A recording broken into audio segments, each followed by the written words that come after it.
BJP Goshamahal MLA Raja Singh వ్యవహార శైలి ఇటీవల పార్టీలో తీవ్ర చర్చనీయాంశమవుతోంది. ఆయన లాంగ్వేజ్, బాడీ లాంగ్వేజ్ అన్ని తేడాగానే ఉంటున్నట్లు చెప్పుకుంటున్నాయి పార్టీ వర్గాలు. సొంత పార్టీ నాయకుల మీద చేస్తున్న కామెంట్స్ వివాదాస్పదమైన సందర్భాలు సైతం ఉన్నాయి.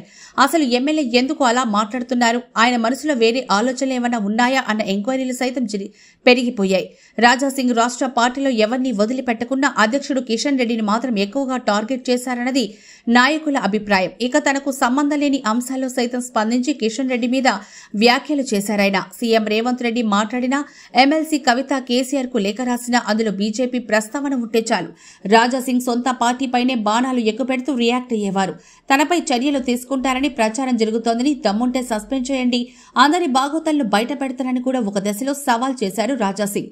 అయితే తాజాగా ఆయన వైఖరిలో మార్పొచ్చినట్లు కనిపిస్తోందని తెలంగాణ బీజేపీ వర్గాలే అంటున్నాయి. ఇన్నాళ్లు పార్టీ మీద ఫైర్స్ ద ఫైర్ అన్న ఎమ్మెల్యే 2 రోజుల నుంచి శాంతి మంత్రం జపిస్తున్నారట.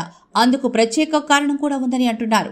ఇన్ని రోజులు రాజాసింగ్ వ్యవహారం పార్టీ అంతర్గత విషయం అని దాటవేస్తూ వచ్చిన కిషన్ రెడ్డి తాజాగా సెటైరికల్ గా మాట్లాడారు. ఆయన సీనియర్ నాయకుడు, పార్టీ కోసం త్యాగం చేశారు. నేను కేవలం పార్టీలో ఒక సామాన్య కార్యకర్తను. రాజాసింగ్ ఏం చెప్తే దాన్ని పాటిస్తానని కిషన్ రెడ్డి అనడం ఎమ్మెల్యేకి ఎక్కడో తగిలినట్టుందని విశ్లేషిస్తున్నారు కొందరు.